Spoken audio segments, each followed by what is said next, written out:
Hi, it's really nice to be here. Thank you, Allah, for the introduction and moderation, and to the whole Hi team for putting this together today and having me. And thanks to all of you for being here.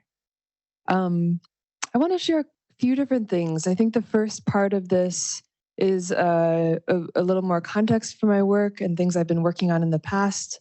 And then I want to move into sharing with you some of the projects that I've been working on this year as a visiting artist at High. So I'll start there. I remember when the feeling of a network connection felt intimate and alive. In 2013, I went on 30 dates with people I met on an online dating site.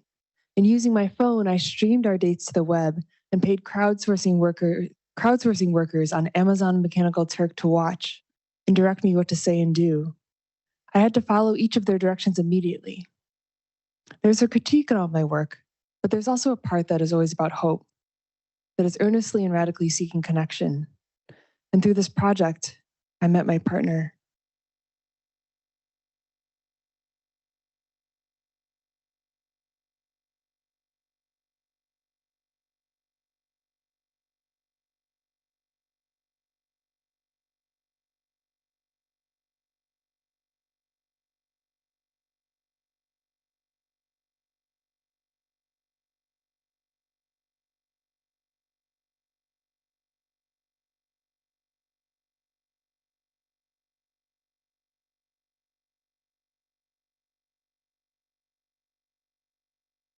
There you go.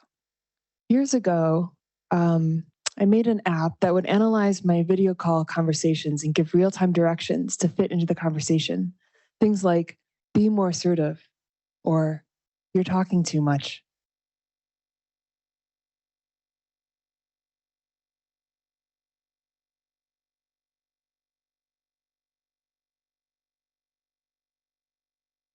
It was intended to question ever-expanding video surveillance and big data. But now I see this functionality built into consumer apps for next-level productivity. And like many artists, I've had to question the value of this sort of critique. And yet, after endless hours online, I find myself wishing for the prompts of that earlier app so I can check out completely into auto reply. Trying to find a sense of identity among all these boxes online, I keep changing my virtual background to photos I've taken peering into other people's homes. I have a large collection of these images because I spent the past couple of years trying to replace Amazon Alexa with myself. People around the world sign up to get Lauren in their homes. And a process begins when I come to your home and install a series of custom network devices that include cameras, microphones, switches, door locks, faucets, and other appliances. And for days, I'll remotely watch over you 24 hours a day, controlling all aspects of your home. And I attempt to be better than an AI, understanding you as a person and anticipating your needs and desires. Sometimes this means following you from room to room, turning on lights ahead of your steps. And other times your needs are more unique, and I order special deliveries to your home while I orchestrate the ambience of a date night. Watching people in their homes used to fascinate me, but now the thought of doing this voluntarily is unfathomable. I used to like the internet. I spend hours in this grid of homes, my brain unable to piece together so many different people in different places. And I haven't felt as simultaneously socially inundated and alone since I hosted a party that went on for 24 hours while an algorithm directed me via earpiece. As new guests cycle in every 5 minutes, the software tells me what to say, who to introduce to whom, and what to do. And I provide the emotional interface for the AI, delivering the lines as the human host for the intelligence. Guests arrive one after another. And over the 24 hours, the algorithm carries on tirelessly while I slowly break down. My only distinct memory is the man that arrives and says, "Something you should know about me is that I have a lot of luggage." After some initial confusion, I realize he means baggage.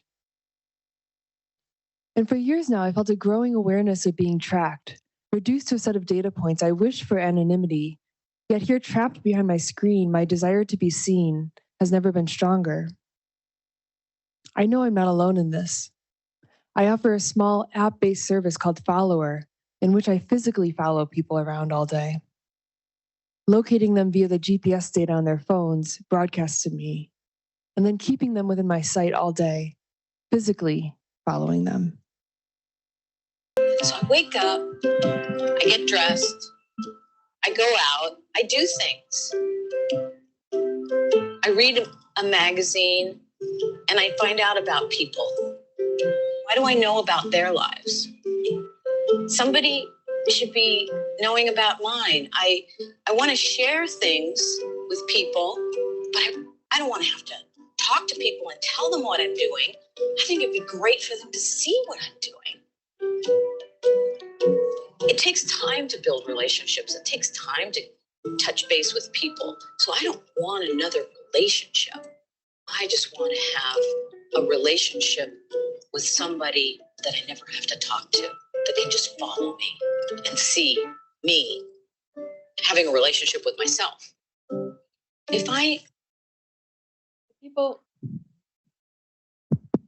People sign up to download this app and explain their reasons for wanting to be followed. I want to feel less alone. I want to tell a story with no words. I want someone to see me at my best. Of course, requesting a follower points to the privilege of not feeling subject to constant surveillance already due to your appearance or identity. Nobody reads my blog. I want to feel that my data can be useful to me. I have no life other than the one I lead online. And then when the world shuts down in March 2020 and we wait in the middle of everything, I keep thinking about how later has taken on new importance. It's been elevated from a place to which we'd relegate anything that did not really concern us to a place where we'll do everything. And I built a web interface to facilitate a series of online chats with people where we make plans for a later date when we're able to go outside again. And I'm fantasizing about these later dates, being in the same space as other people, reaching out and touching, shared surfaces, breathing, talking, anything really. And it's a performance in two parts. In the first, we chat and imagine together our first meeting, where we'll go, what we'll do, and what we'll say. And this future plan is saved as a sort of script. And later, they receive a request to meet, and we enact the script. And this is part two. But the question remains, when is later? And months of caution began to induce feelings of extreme recklessness and futility. And in a last-ditch effort to get close, I sent text messages to friends. A holiday offering of my live body outside their home. We have only text communication. I spend the night out on their lawn. Each of us thinking of the other's physicality, seeking presence.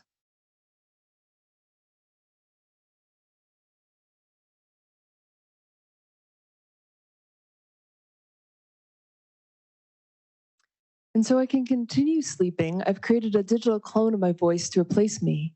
And this voice allows me to puppet myself, using it to say all the things I hadn't previously been able to embody. Turn off the lights. You can say, wake me up at 7 a.m. You can say, talk to me. I'm captivated by the ways we are taught to interact with algorithms and how this shapes the way we interact with each other. What are the rules? What happens when we introduce glitches? Sorry, I didn't get that. I feel a sense of power owning the data of my own voice. I'm taking it back from the tech companies, constantly tapping my conversations, sampling and analyzing and archiving my speech for future use yet unknown. Instead, I offer the control of my voice to others. What do you want me to say? I would do anything for you. I would do anything for you. What do you want me to say? I like it when you take control. I like it when you take control. What do you want me to say? I feel like you understand me. I feel like you understand me. But maybe we've never been further from understanding each other. And as the summer moves on and protests break out, a collective anxiety explodes into rage and grief that takes over the streets, simultaneously bringing us together and pushing us further apart. And our understanding of who's trustworthy and what is safe to do and talk about shifts, while the medical advice continues to evolve and update. Avoid surfaces, check in with your friends, don't wear masks, wear two. Don't call, give them space. Keep 6 feet. Protest the right things. Don't fly. Don't talk politics. Restaurants are open. Schools are unsafe. I'm feeling completely disconnected. I heard talking is dangerous, trying to break through. I'm showing up on doorsteps to deliver a monologue via phone screen and touch text to speech. I remember when I heard that masks and 6 feet were not safe enough.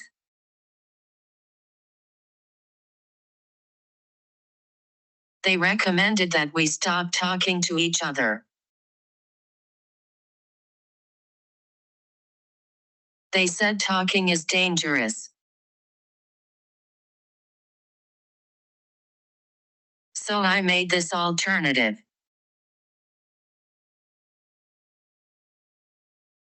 To try to navigate through the risk together.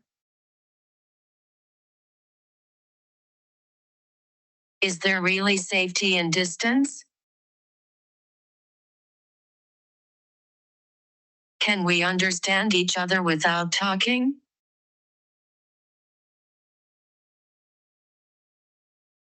Please go here.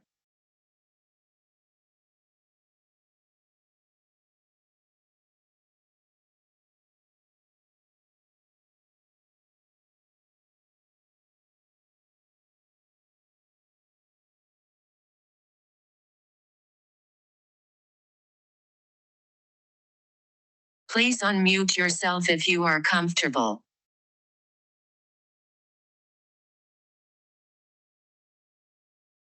Or we could even be a little bit uncomfortable. Hello world.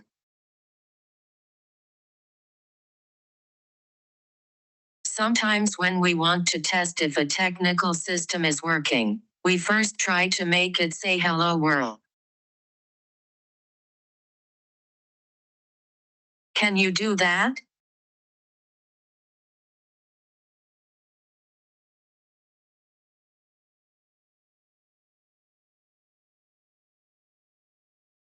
Now tell me, how are you?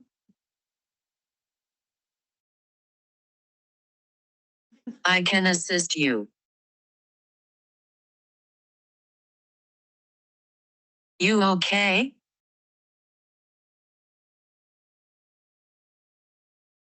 You happy?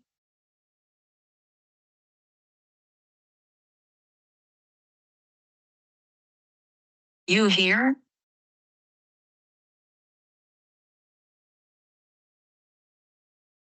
You know what you want?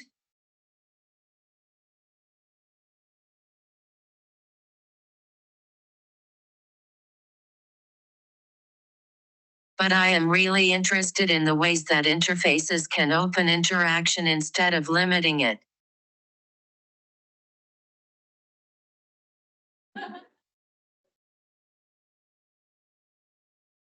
Over these past couple years, we've learned to say things with our fingers that we couldn't with our mouths.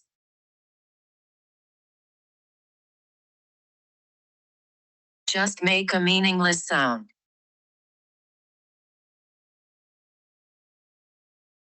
It will be okay. Let the keyboard be an interface to yourself.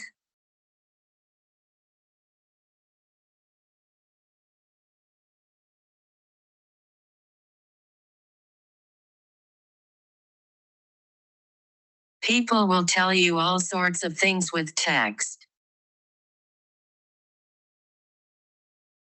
I read an Instagram post arguing against having a sense of humor.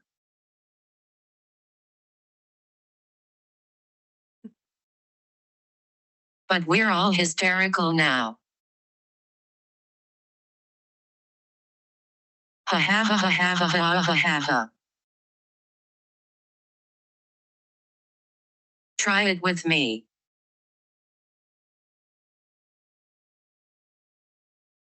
Ha ha ha ha ha ha ha ha ha ha.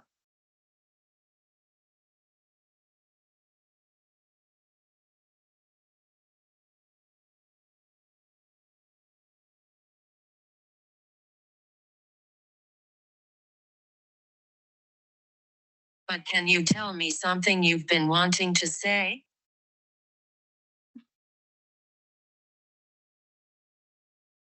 We can do it at the same time.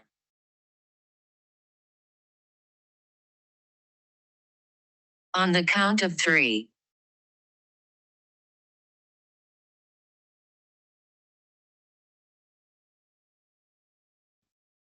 Something you want to dare.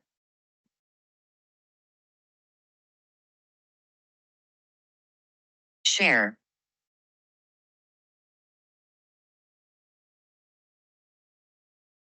Don't worry, when we all talk enough, nobody hears anything. 1, 2, 3.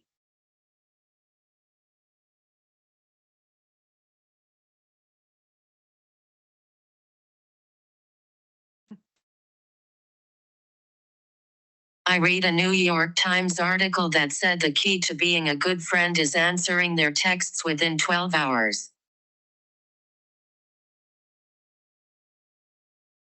I've been texting someone good night every night before I sleep. I will continue as long as I am alive.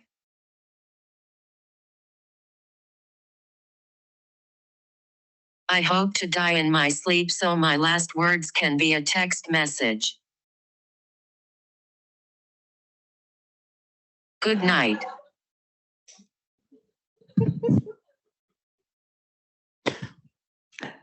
Thank you for trying that with me.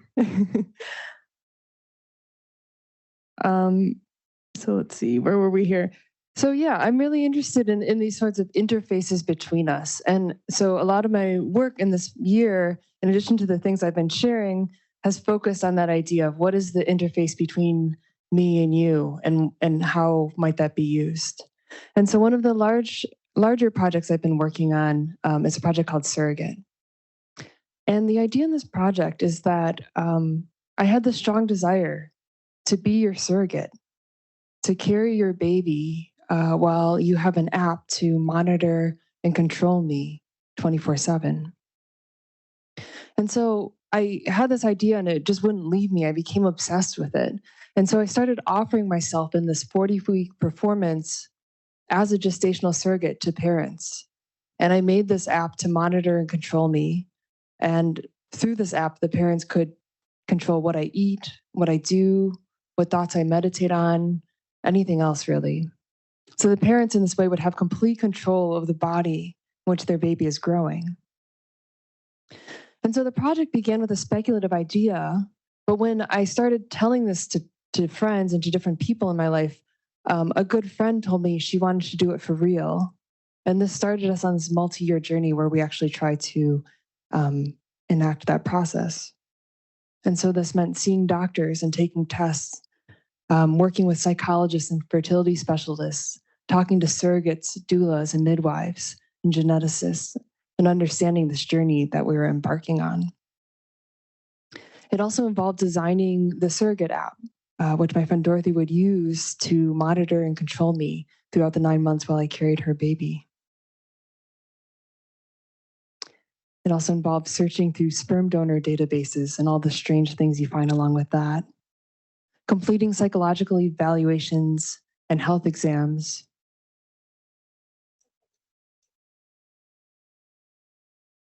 So I can barely stand it. I get very nervous when I have to do something in front of others. Mostly true. And learning about freezing embryos while talking with family and having this ongoing correspondence between us. And we carried this as far as we could. And then upon reaching a difficult moment where I was prevented from being a surrogate by the medical board, I instead leaned into the fantasy of it all, the hysteria.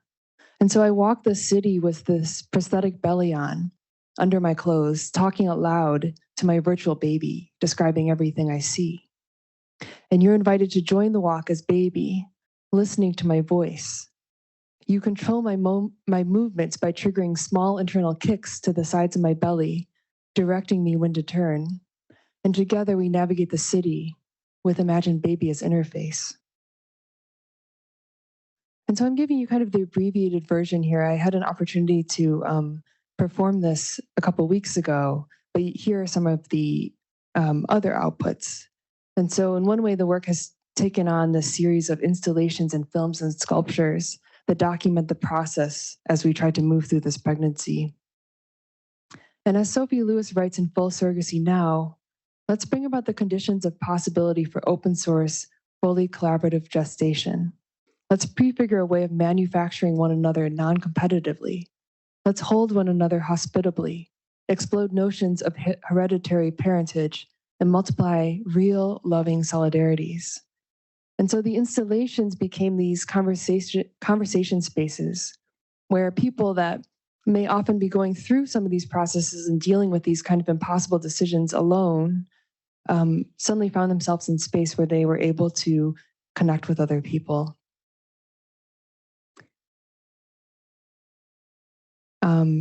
And in these installations, I was thinking a lot about kind of the aesthetics of these spaces that we occupy as we're moving through these processes, how sterile and clean they feel, when the reality is that they're really the opposite. And as Neda Atanasovsky and Kalindi Vora unpack the idea of surrogacy in the context of technological intervention in their book, Surrogate Humanity, they write, the concept of the surrogate brings together technoliberal claims that technological objects and platforms are increasingly standing in for what the human does, thus rendering the human obsolete, while also foregrounding the history of racial unfreedom that is overwritten by claims of a post-race and post-gender future generated by that obsolescence.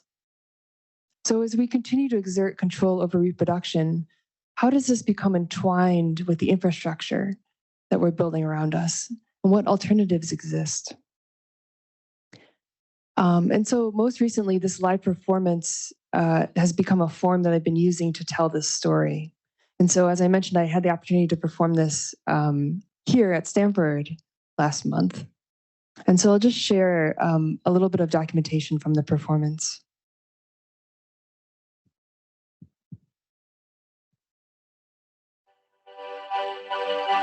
I need to change some things about myself, even if it hurts.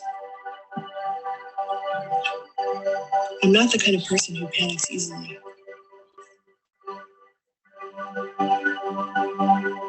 I'm a very calm and relaxed person.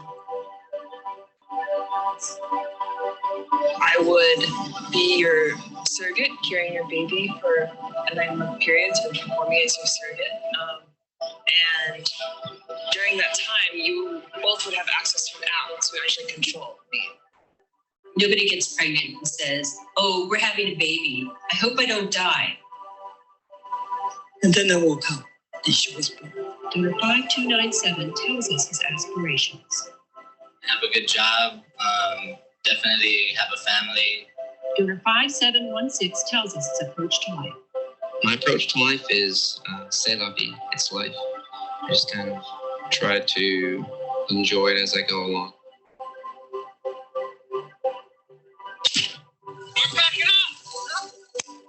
People agree or consent to simulation because there's something maybe that they desire from that. That's probably one of the most immersive, unforgettable things that I've experienced in my life. I have the sense that you're always watching. And I can lie to myself, but not to you. The truth is, I need you more than you need me. Taking care of someone else has always been easiest.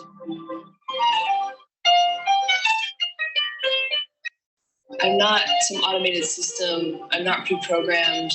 And with each one, I'm watching and anticipating, and mostly true. And trying to figure out what is it that they need. Slightly true.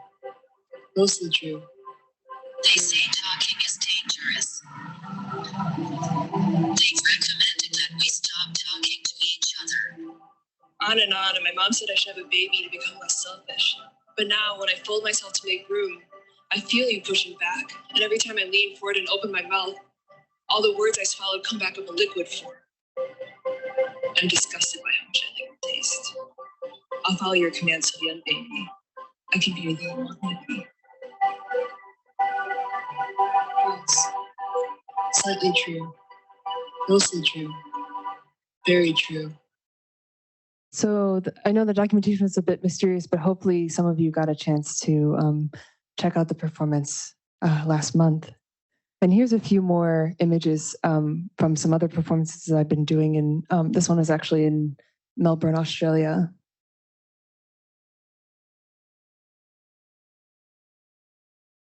And so I think the idea with all of this work is to try to make spaces where conversation can happen.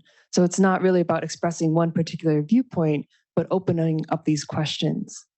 And specifically my work here, I've been thinking about the way that AI is transforming things like reproduction and genetic engineering by making it faster, more accurate, and more efficient. Thinking about things like predictive modeling and genomic data analysis. And thinking back to the work of artist collective Sub Rosa in 2003 with their fertility, tourism, and egg donor handbook, they wrote, "Women were the first humans to be permanently confined indoors in automated systems based on intensive genetic selection, dietary manipulation, bodily restriction, and drugs." And so their project, the Smart Maternity Dress, uses the technology of the Smart T-shirt adapted from military battlefield medicine. Using this item, this item uses optical sensors connected to a web of coded fiber optic lines leading to a radio transmitter to provide constant monitoring of body systems and data, such as heartbeat, blood pressure, fluid levels, nervous functioning, the mother's fantasy life, sexual and eating urges, and the like. Or I'm thinking about Annie Liu's project, The Surrogacy, which depicts a pig that is pregnant with human fetuses, raising questions of ethics, both in the exploitation of animals and current human surrogates. And so the Surrogacy project here explores the idea of a future in which genetically engineered livestock might someday incubate our children. Or another work of Annie's, a data portrait recording every, titled Untitled, Labor of Love, a data portrait recording every feed and diaper change for the first 30 days after giving birth. So in this portrait, each vial in the sculpture marks 30 minutes of time, and from top to bottom marks the 24 hours a day, from left to right, the first 30 days postpartum. Each vial is filled with breast milk, formula, or diaper fragments to mark a feed or a diaper change. So I see this work as talking about the datafication of pregnancy in the postpartum body. And my Olivia looks Tech in Women centers on the technologies designed for women's bodies, looking at reproductive and menstrual devices, and particularly focused on the proliferation of networked and wearable devices, like vaginal exercisers and speakers for playing music to fetuses. So serving the history of these technologies, we see the embedded politics, the vulnerabilities they expose, particularly for BIPOC and other marginalized women. Let's see how I'm doing. I think I'm running a little low on time, so I'm going to go a little faster here. But a few other references that kind of came up in the research this year. Fanny Soph is another artist and writer, and in Biohack is Black, she reacted to an article she saw where a white woman was describing her IUD as a cyborg technology. So I see this sort of in response to the Tech in Women, but thinking specifically about race.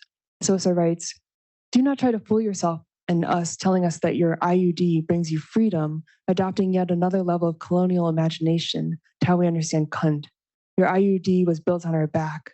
You have a dystopian surveillance device sunk in your womb." The analogy between your RFID microchip and your hormone-releasing IUD is sadly accurate. They're both cyborgian. But your article misses an entire and very important point. They're both surveillance devices, built on the backs of Black and Indigenous women, serving a reproductive capitalist agenda and constituting an extractive cyborg body that I reject. And Heather Dewey Hagberg points to the many ways that DNA can be interpreted as data and just how subjective that act of reading DNA really is.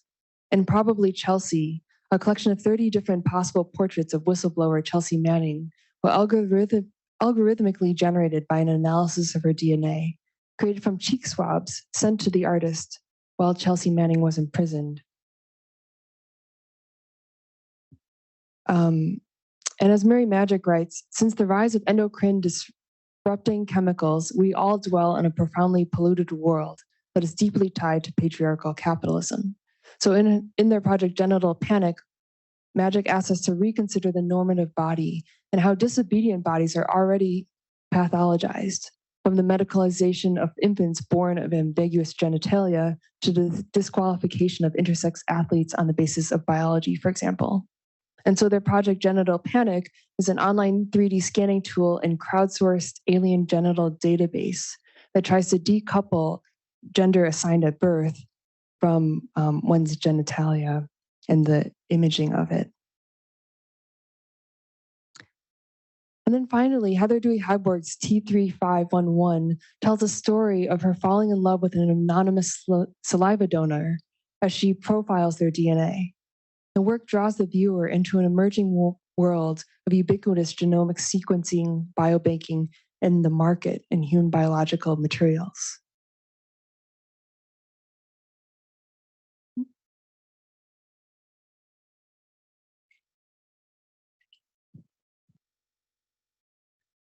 A cell is a history. A cell is a home. A cell is a whole. A cell is a cage. A cell is an electric fence, enclosing your legible unknown. To break the cell is to trespass the most intimate of spaces. So with the last project I'll share here, I'm kind of building on these questions around saliva and what this very bodily fluid that contains our DNA and our personal data means to us. And so in the project Saliva that I've been working on here, participants are invited to spit into a saliva collecting device, capturing a sample of their own saliva in exchange for someone else's. An attendant offers them a personalized saliva selection experience, guiding them in choosing the perfect sample based on each donor's physical, personality, and lifestyle characteristics. And so I've been designing these saliva kits that facilitate the collection of the saliva samples. With each kit, there's this very clear terms of exchange for all the things that your saliva may or may not be used for. And this is sort of a in-progress terms of exchange that must be updated as the possibilities expand. I've also been building this online database of samples collected through a mail order service I've been prototyping. And then working with the research assistant here at named Song Wu, we've been designing the collection device that will hold and store the saliva that we're thinking of as sort of a saliva wallet. This is the first saliva wallet that I designed. And for the saliva wallet, I know that we had discussed making it look like a USB stick or a hardware wallet. And so that's where this rectangular prism form comes from. And we also wanted people to still be able to see the vial with the saliva inside. So I created a slit in the middle that would allow people to still interact with it. Right now, I'm working on figuring out a way to mount a USB onto it. So essentially hold information about their age, their height, and information about what they look like so that people can look back on it. And so the work is currently in progress and will take on the form of installation and a series of films. And I've been thinking about this way that we've been trained now to regularly swab, spit, and surrender ownership of our bodily substances to companies and government-run centers. But these fluids hold the data of our DNA, our personal information and identity. On the other hand, spitting can also be a liberatory act. So as our bodily boundaries shift amidst our uncertain environment, we might exercise our right to spit and trade. Can we take saliva exchange back into our own hands? And so all this work is aiming to open conversation around biosurveillance, data privacy, and bodily boundaries, especially at a time when AI is expanding the capabilities in all of these areas. What terms of exchange do we place on our biological data? The gesture of selecting a saliva sample invokes issues of genetic selection. How does rapidly developing AI influence our reproductive and medical choices, the way we think about normal?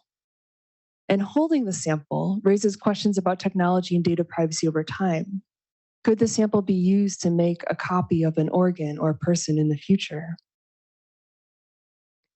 And so I guess I want to close with a few words from Paul B. Preciado, another theorist who's thought a lot about gender and biopolitics.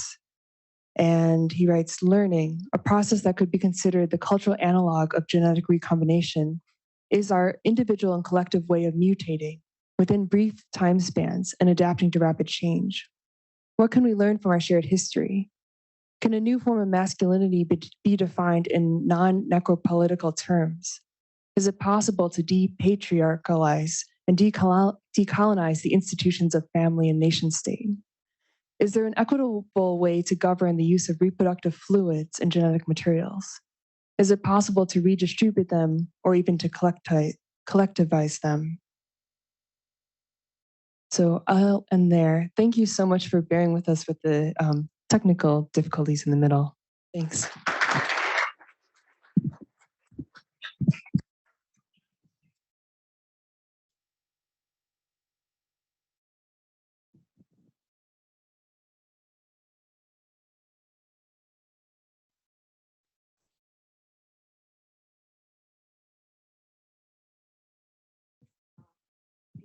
Want to take questions in person, we could start with you here or start with questions on Slido.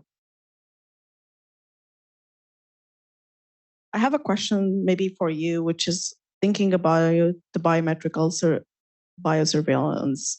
So the concept of collecting biological samples in healthcare is very dominant, not even for individuals, but even in general, because right now we find that, like I think in the context you were collecting, they were not for research, but in our context, it could be also very valuable for research, but there's also chances of misuse. And with wearable devices, where do we put terms? Who sets the terms and who controls that?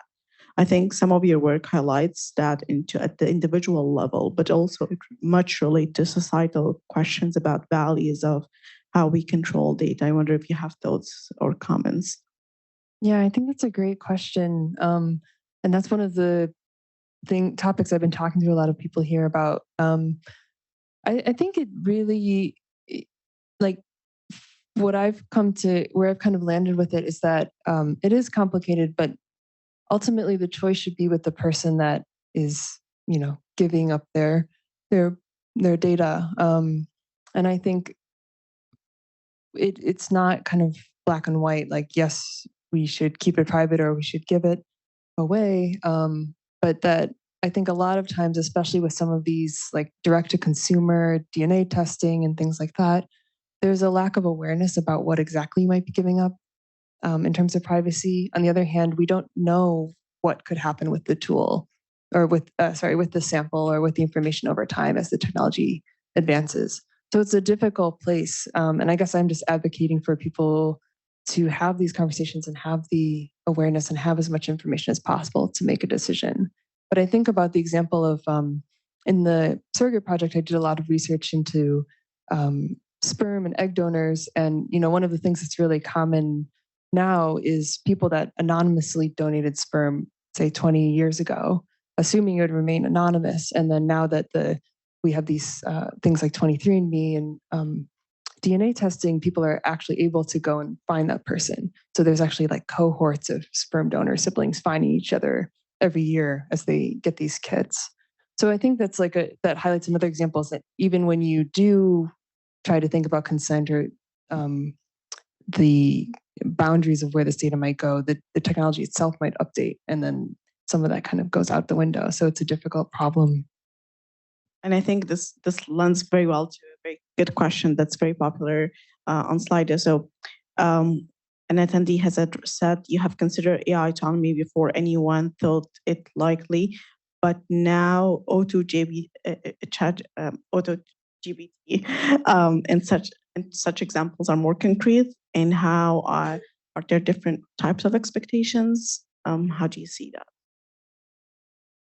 Sorry, can you repeat that one more time? So I think the question is saying that you have considered the autonomy of the individual before, any other tools has existed. But now that we have ChatGPT or large language model or generative model in general, these things could be autonomously capturing you without you knowing, and you lose that autonomy. So I think the attendee is asking, are there different expectations on how different tools we could held towards autonomy? Yeah, thank you. That's a great question. Yeah, I mean, I think we've kind of crossed a tipping point where it used to be more possible to say, no, I'm just not going to use that service, or I'm not going to engage with this, and then you feel some semblance of privacy. And now it's pretty clear that the data that's being drawn on is kind of integrated into a lot of these tools, not necessarily even with consent. You know, there's examples of like private code bases, for example, or private information that finds its way into some of the training data for some of these tools. So I think on one hand, it's being aware again of like what you're choosing to use and why. And then I think for me, like a big part of my work is trying to have these conversations and open up this idea that we can have some agency and we can be parts of these discussions. I think that's easier here, maybe at a place like Stanford, but I interact with a lot of people where they feel like, oh, the technology is just beyond me. It's too complicated. I don't have any choice in the matter. So I'm always, talking with students and trying to say, like, you do have a decision. You can. I think the first step is thinking through it yourself and making up your own mind about what you feel about these different things and having an opinion. And then, that allows you to be part of the conversation, which I don't think should be limited just to researchers or technologists, but really needs to include everyday people or people working in a lot of different fields, because everyone's being impacted by this. Yeah, I think a common gap in the literature in general has been the focus on public is either capturing, like things related to gender, which is not representative of the public, or really the public voice is not being heard to be part of those discussions. So the next question is about, it says regarding your question on, like surveillance. So it says, isn't being watched also a kind of being part of a greater whole? How do you see asymmetry between surveilling and being surveilled or surveilled? Yeah, I think there's a lot of different kinds of watching, and that's one of the things that I've been trying to tease apart. I don't think that watching someone or being watched is inherently bad. I think that there's a lot of different ways that can happen, some of them more clear to us and some of them more opaque. And then there's a lot of different motivations or reasons for doing it. And I think in some of these projects, what I'm trying to play with is like, where's that line between kind of privacy and intimacy?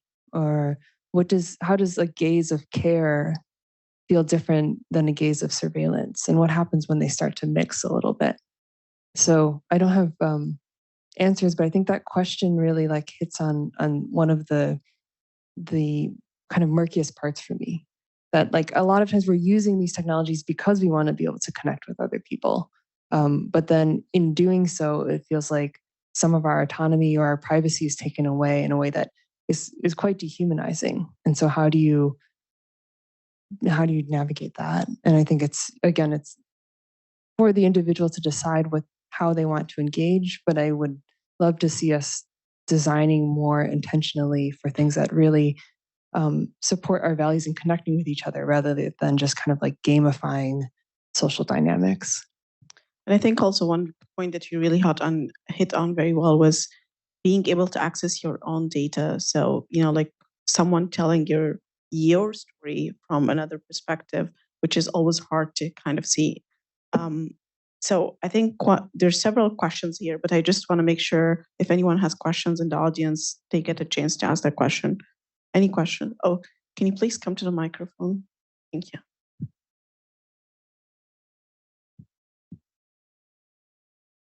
And maybe try mine.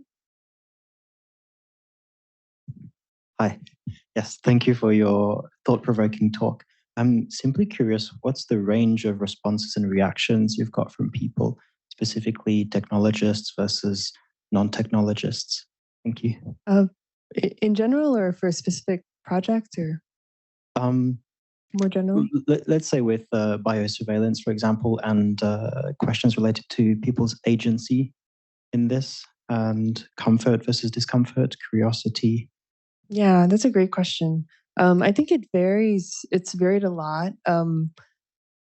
Even like, so I didn't show the video here, but for example, the Surrogate project, it started with this series of conversations where I was talking to different potential parents about this idea, and just the range of responses from like, oh, cool, I have an interface and I can monitor you, to that's, disturbing and frightening. You saw the whole variation in the way that they kind of personally connect to it. I think another thing that's been really interesting to be here is that there is a lot of interest in using technology. And so I was talking to a geneticist last week who was wearing like 8 different quantified self trackers at one time, and really believed in like the idea that the more information you have, the better. I guess that's one thing that I don't personally have a fully formed position on. I think I'm not sure that's necessarily always true, but it's funny to talk to him with all these trackers on and this kind of commitment to this data as the answer. And then I showed him one of the videos for the Surrogate project, and he said, "Oh, that's just wacky." So I think we all have our different views of what feels more acceptable or more familiar, or versus what feels more out there or invasive. And I think it's different from person to person, and that's kind of one of the key ideas here for me. It's just that there isn't like a blanket approach. So how do you build systems where people can consent or remove that consent when they want to? Thanks. So I'm going to continue because we have a lot of questions online, but I guess one question that has been repeated is, were you able to get the information of the MTurkers who followed you, or sorry, not followed you, but gave you guidance in the MTurk project you were talking about? So did you have access to the data of the individuals who were giving you that instructions? I did, yeah. And I iterated for a while to figure out how, because I was trying to get very real-time responses. So that took a certain way of working with the system. There are also but I think for me, there are also a lot of ethical questions about what it meant to involve the Turk workers in this project. I tried to compensate at a level that felt more reasonable than kind of the average or minimum pay. But on the other hand, it was a strange circumstance, and I don't know. I did that project 10 years ago, so I was much younger then, and I wasn't really resolved on just like, what are the ethics of bringing people that are trying to do their jobs into a weird kind of art project date scenario without them having a full context for what's happening. I think in terms of the work, it was relatively easy, but emotionally that could be confusing. Yeah. Okay, great. So another question, and I think this goes back to general to the question about the interface and how we interact with AI interfaces. But this question is about, do you think we are walking into an age of isolation due to the pandemic, racism, and online bullying? Do you really see, like our future with AI to be more virtual, interacting through these type of interfaces? I think there has been a big a shift or an increase in the way that we connect digitally, and the way that we rely on that since before the pandemic. But I think that the isolation that a lot of us felt during that time made it also really clear why there is a need for deeper connection, whether that's in person or online, but these modes of connection where you don't feel just totally inundated and overwhelmed, but you actually feel like you're having a meaningful relationship. What AI will do for that, I think, is yet to be seen. I think something that I noticed in the pandemic is just this acceleration of everything. Like there was kind of this moment of pause where that we were in crisis, and then the crisis continued, and it was like, okay, get back to business and work at twice the speed so we can keep going. And then I feel the recent proliferation of advances in AI has just kind of further accelerated that, because it's like each week there's what's possible has increased again, and the speed at which certain types of work can be done has accelerated. And I think that can be directly at odds with feeling a sense of connection or being in relation with someone, which is actually a process that takes time and takes attention. I think there's two questions that seems to be coming from artists. So I just want to give them the opportunity to get their questions. So I think one of the questions says, what would you say are the empirics of your art if you had to describe what is not in the data recordings of what you're doing for your art? It says, what would you say are the empirics of your art if you had to describe what is not in the data recording of what you are doing for your own art? I don't know if that makes sense. What did it say? Empirics of your art. Okay, I'll try to answer that. Maybe you can clarify if they... Sure. Well, I mean, so we're talking about, I think the question to me is kind of about what is not captured in the data or in the documentation or the recordings. And for me, that's actually most of it. So there is the documentation, but it's there to kind of share an idea, and then hopefully you can have an experience either directly interacting or maybe imagining that experience in your own imagination. But really, the performances are meant to be these spaces that are about like what's happening right in that moment, and specifically creating a space. So responding to the previous question where we're talking about this constant acceleration, how do we slow down and make space and time to sort through some of the tensions in these technologies? And so the performances are really, the work are meant to like create these moments, whether it's a few minutes of a saliva exchange, or multiple days in your home as your human smart home, or even 9 months carrying your baby, where we're really engaged and we're reflecting on some of these questions and trying to sort through which parts of the technology do we want to keep and which don't work for us. So I think in answer to the question, it's kind of all of that. It's all of that stuff that can't be captured that is the most essential for me about the project. And it's really individual and different for each person, I think, experiencing the work, and different for me too. And I think also it relates to every project has its own interest in the person's perspective, and it must be fulfilling that to be kind of, like giving just a snapshot of what's really. So that was well answered. I guess an interesting question is, are you a subject and or object? What if they merge into one? Is that one having anything to do with AI? Well, that's a good question. Yeah, I mean, I think there's a way that sometimes people compare this work to something like a social experiment. For me, it's really different because I'm not trying to run an experiment or make a conclusion based on any data. It's more about creating an experience with people. But I understand why people like make that connection. And in that way, I feel like I'm also kind of putting myself into the experiment sometimes. And a lot of the pieces really disrupt my own kind of stability or sense of self. And then it's a process of like putting it together again in a different way afterwards. And so, yeah, I mean, thinking about AI, I can see some parallels. I've definitely had experiences interacting with some of these tools where I'm like, wait, this is really destabling my sense of identity. To have it kind of mirroring back or interacting in the creative process, and then wondering what to do with that output. Like, is that me or is this the machine? And is it okay to kind of merge those two? I think I often have had that feeling in some of these projects too, because I'm often like inserting myself into a system or replacing some part of the system with myself and seeing what happens when they merge. I think this is great. And I think there's one question that relates to this, which is, I might modify that. So the question is, do humans have free will? And humans have free will, but at some point it's a question about if that merging happens, where is the human will? Like when you get to interact with these systems and you're not very conscious. So could it be that AI is acting?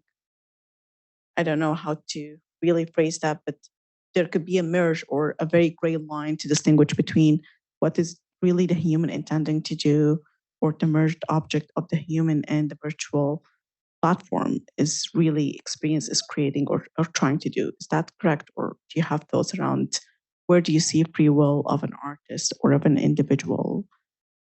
Yeah, I mean, I think the way that you stated it makes a lot of sense. It is in that kind of blurring of intention between the human and perhaps what the algorithm or the AI's creating, and I think never has it been more confusing whether there's actually free will or how much agency we have. But I think from my perspective, not being a philosopher but being an artist, I'm on the side of like let's assume there's free will and let's assume that we have some agency, and let's get more serious about thinking about what kind of world we want to live in and what values we want to see in the technology that we have. And maybe it's an all simulation, but at least like I spent my time in the simulation like working on that. Okay. I think there's one final question, but we have one in person. So yeah. Hi. I had a question. I think it's kind of following up on free will and agency. A lot of your work, I feel like, touched on sort of when, exploring agency and when you relinquish your agency.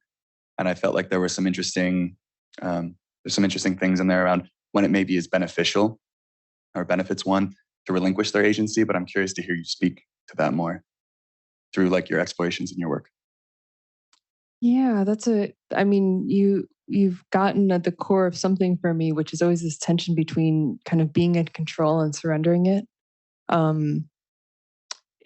I think there can be something really powerful about kind of like surrendering, like acknowledging that you don't have control over everything, and kind of accepting what comes.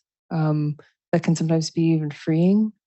On the other hand, I think we interact with a lot of technology that is very oppressive, that is very dominating, where we have to be quite submissive to it, where we're not quite sure of the terms.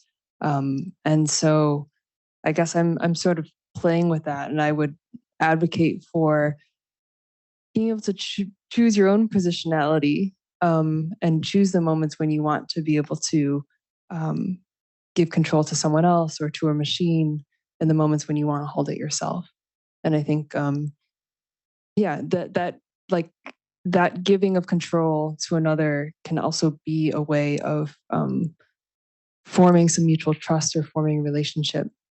And potentially the same thing could happen with AI or with technology. But I think there needs to be more clear consent around how that exchange of power happens. And so I think, whether you're doing that with a human or with a machine. And so I think that the places where that like kind of exchange of power can be most productive is when there is clear consent and there is kind of terms and bounds around it. And then that can actually open up a space for exploration. Thank you. Any final thoughts? Okay, there's one question that I think would be maybe we'll wrap up with, which is how do you balance the line between critiquing the status quo of tech under capitalism and normalizing these future worlds? In terms of I think this question can be just an open-ended about where do you see art as an artist using these technologies? I think your work has shown that the potential for these technologies to be liberating and being a form of connection, but also they can, control your agency and be a way of surveillance on you. So where do you see art sitting within that in the future? Yeah, that's a great question. I'm not interested in I have a point of view about the technologies personally. I tend to be quite critical, but I don't feel that just kind of making something that's really overbearing or explicit with that point of view serves my goals the best, because I think for people to form their own opinion is more valuable than for me to just tell you what I think or try to convince you or coerce you through the art into feeling it or thinking it. And so sometimes hopefully if you read the work with some attention, it's kind of clear maybe where my position is in the criticality of it. But I've seen people have very different reactions to things, especially when they're encountering something quickly online, or they're coming to it with a particular bias or perspective. And I think that's fine. The hope is that it can open a conversation and maybe people get there on their own, to a more nuanced perspective or view of the issue versus just reading it as kind of a statement that I'm putting forth. It's more like putting out questions for people to think about, because some of these questions are complicated and I don't have clear answers myself on them. But in terms of normalizing, I don't think that this work is normalizing any more than a lot of what's happening. I think if you look at it, it's clear that the kind of inherent problems and tensions in it, that like I'm not necessarily pointing to this and saying this is our utopia that we should strive for. So yes, I'm using the technology, but I feel like that's necessary to really understand it in a deep way versus kind of like stepping back at a distance and just trying to comment on it. But it does raise conflicts for me sometimes to think like, what does it mean to be using this technology if I'm trying to do it just to learn about it? I'm still kind of participating, complicit in the service. Well, I think that's a really nice wrap up. And I think we learned today a lot. And I think we should give Lauren loud applause for her great presentation. And, like you provoked a very insightful question. Thank you.